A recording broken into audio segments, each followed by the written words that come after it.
دو واقعات کچھ اس طرح کے سامنے آئے ہیں جن کے اوپر بات کرنی بہت ضروری ہے، اور حقائق اور جھوٹ اور بہتان اور وضاحتیں یہ بھی ان کے ساتھ جڑی ہوئی ہیں، پریشانیاں بھی ہیں، مطلب تشویش بھی ہے۔ جو سب سے زیادہ تشویش کا اور باعث دکھ واقعہ ہوا ہے وہ جو اگلے روز، آج سے 2 روز قبل، وزیرستان میں میر علی کے مقام پر ہمارے جوانوں نے جام شہادت نوش کیا ہے، جس میں ایک کرنل رینک کے آفیسر تھے، ایک کپتان تھے، باقی جوان تھے۔ بڑی جرت کے ساتھ انہوں نے مقابلہ کیا دہشت گردوں کا، پاکستان مخالف، پاکستان دشمن، جو اسلامی مذہب کے علم بردار ہوتے ہوئے بھی اور یہ دعویٰ کرتے ہوئے بھی کہ ہم پاکستانی ہمارے ہم مذہب ہیں، ہمارے برادر ہیں، ان پر حملہ کرتے ہیں اور ہماری ریاست کو، ہماری عوام کو دکھ پہنچاتے ہیں، ہمارے ہی جسموں کا حصہ، ہمارے ہی اندر سے پلنے والے نوجوان، ہمارے بھائی بہن جو ہیں، ہمارے بھائی بہن جو ہیں، انہی کی شہادتیں جو ہیں ان کے ہاتھوں ہوتی ہیں۔ انتہائی افسوسناک بات ہے۔ ہمیں نہیں سمجھ آ رہی کہ یہ کس قسم کی اسلام کی خدمت ہے، یا اس خطے کے لوگوں کی خدمت ہے، کہ یا حتیٰ کہ میں سمجھتا ہوں پشتونوں یا افغانوں کی بھی یہ خدمت نہیں ہے کہ جس طرح ہمارے نوجوانوں کو مارا جا رہا ہے۔ اس سے بھی لیکن افسوسناک صورتحال یہ ہے کہ کہیں نہ کہیں سے یہ باتیں بھی آئیں، وہ کہ میں ان پہ اتنا بھروسہ نہیں کر رہا کہ جی کچھ لوگوں نے باقاعدہ جشن منایا، کچھ ایسے لوگ جو باقاعدہ ہمارے مسلح افواج کے کچھ بڑوں سے، سب بڑوں سے نہیں، ناراض تھے، باوجود کوئی سیاسی وجوہ یا ایک ذاتی اناد یا فیشن کے طور پہ بھی ہے۔ یعنی ہمارے ہاں ایک فیشن بھی بن گیا ہے جی، اسٹیبلشمنٹ بیشنگ ایک فیشن ہے، اسٹیبلشمنٹ کو برا کہنا،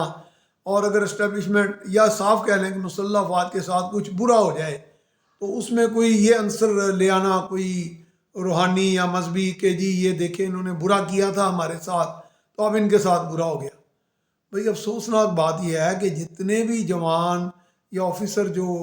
مسلح افواج میں ہمارے کام کر رہے ہیں، باہر کے ملکوں کے بھی مسلح افواج کے یہی کمپوزیشن ہے کم و بیش، لیکن ہم چھوڑیں ان کو، ہم اپنی بات کریں تو اس میں زیادہ تر مڈل کلاس کے، درمیانے طبقے کے، متوسط گھرانوں کے، غریب گھرانوں کے بچے جو ہے وہ اپنا جاتے ہیں مسلح افواج میں، ریکروٹ ہوتے ہیں، بھرتی ہوتے ہیں، اور پھر جا کے آگے وہ پاکستان کی حفاظت کرتے ہیں، سرحدوں پہ لڑتے ہیں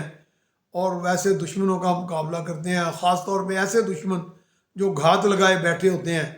اور جو دکھائی نہیں دیتے۔ یعنی کہ بھارت جیسا دشمن جو ہوا، یا کوئی اور دشمن جو سیدھا ہم پر سامنے سے آ کے اٹیک کرتا ہے، وہ ان سے تو ہمیں کبھی کوئی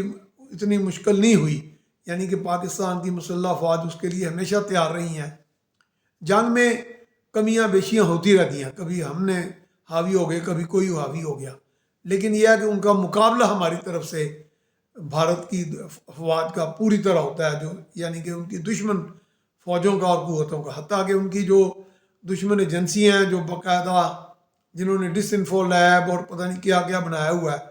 اور پروپیگنڈا کا فینسیو ہے، اس کا بھی مقابلہ کیا جاتا ہے، جیسے کلبھوشن یادو یا کوئی اور بھی اس طرح کے ان کے جاسوس پکڑے ہماری ایجنسیوں نے۔ لیکن یہاں پہ اب ہم کس کو پکڑے بندہ؟ یہاں پہ تو یہ بات سننے میں آ رہی ہے کہ کچھ لوگ جو نالاں تھے، کسی کی محبت میں نالاں تھے، کسی کے عشق میں نالاں تھے ہماری مسلح افواج کے کچھ بڑوں سے، انہوں نے جشن منایا ہے، انہوں نے کہا دیکھا ان کے ساتھ اچھا ہوا۔ وہ بندہ پوچھے ان کے ساتھ اچھا ہوا، یہ تو آپ کے ہی بھائی بند ہیں، آپ کی صفوں میں سے جا کے یہ لوگ بھرتی ہوئے ہیں، تو آپ اپنے ہی نوجوانوں کی شہادت جو ہے اس پر جشن منا رہے ہیں۔ میں ویسے یقین نہیں کرتا اس میں، جیسے اسد قیصر صاحب نے بڑی وضاحت سے کہا ہے کہ ان کی جو پارٹی ہے پی ٹی آئی، یا ان کے جو باس ہیں عمران، یعنی مطلب ان کا یہی تھا، ایگزیکٹ لفظ نہ بھی یہ بولے ہوں، وہ تو مسلح افواج کے جوانوں کی، افسران کی شہادتوں پہ فخر کرتے ہیں، یا کبھی انہوں نے اس طرح کا سوچا ہی نہیں۔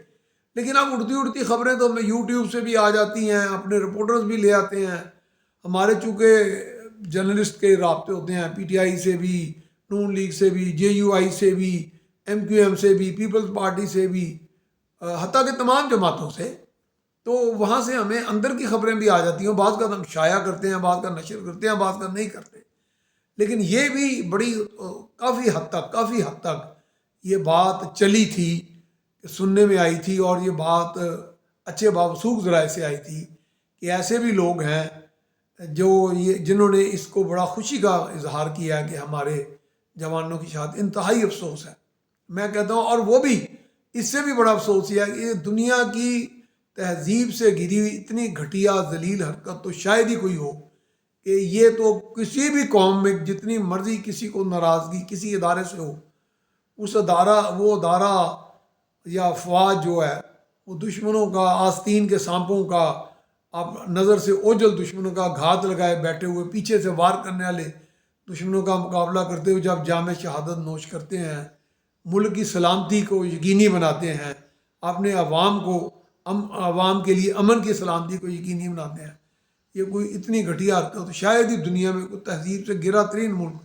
وہ وہاں بھی کوئی مناتا ہو۔ میں کہتا ہوں وہ 2 لوگ ہیں، 4 ہیں، 6 ہیں، 8 ہیں، 800 ہیں، 8000 ہیں، 10,000 جو بھی ہیں، ہم تو ان کے بحاف سے میں شرمندہ ہوں اپنے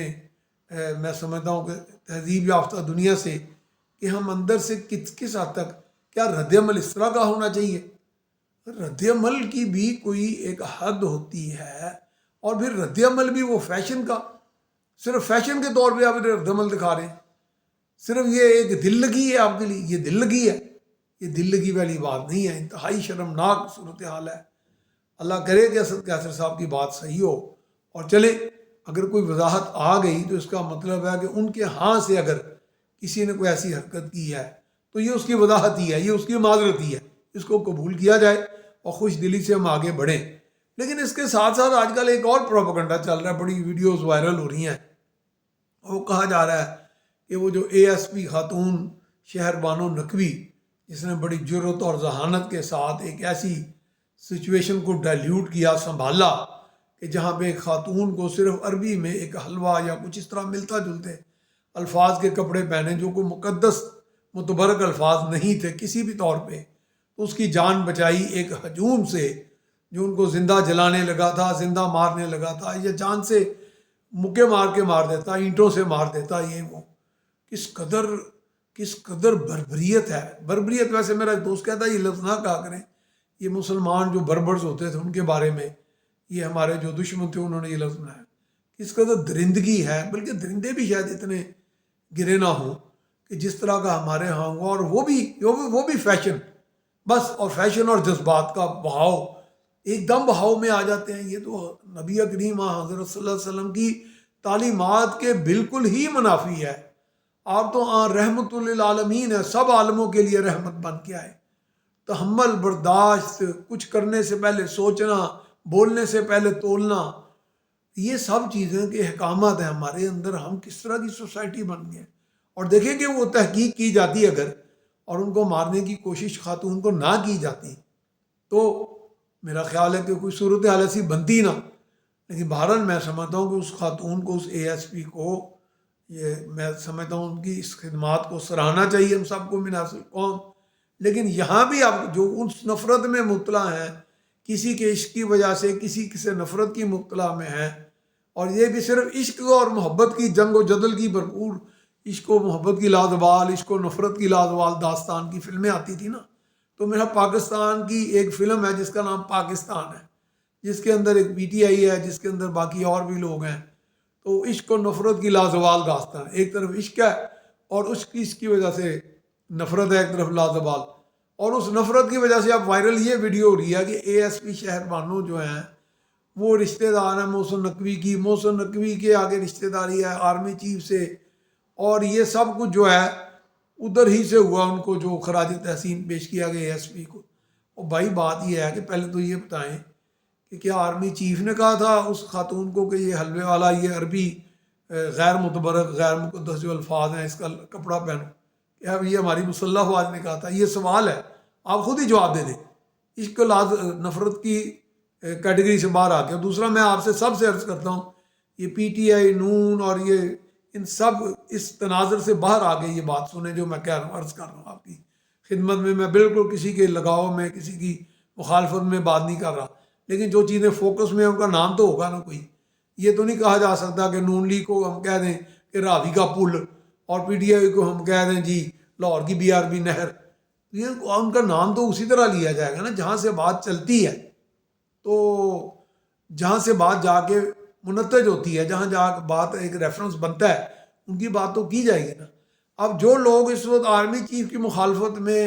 بولے ہوئے پھر رہے ہیں، اور کسی کے عشق کی وجہ سے، فیشن کی وجہ سے، بہتانوں کے اور افسانوں کی اس جو ہم نے دنیا بنا رکھی ہے اپنے اندر ہی ایک بنی ہوئی ہے ہم نے دنیا، اس کے اندر جو ہے محو ہو گئے، یہ سب کام کر رہے ہیں دیوانگی میں۔ تو یہ ان سوال کا جواب دے دیں کہ کیا ہماری مسلح افواج نے یا ہمارے مسلح افواج کے سربراہ نے اس خاتون کو کہا یہ لباس پہن کے اچھرے میں جاؤ؟ کیا انہوں نے کراؤڈ وہاں بھیجا تھا چارج کر کے اور ان کو چابی دے کہا تھا جا کے اس پہ حملہ کرو؟ کیا انہوں نے پھر آگے جا کے پھر وہ سارا واقعہ ہوا؟ تو جناب یہ تھوڑا سا تو اپنے کے لیے ہماری غور طلب بات یہ ہے کہ ٹھیک ہے ہمیں بہت غصہ ہوگا، بڑی نفرتیں ہوں گی، بڑا کسی سے عشق ہوگا، کسی نے مارو پٹو جو مرضی کرو،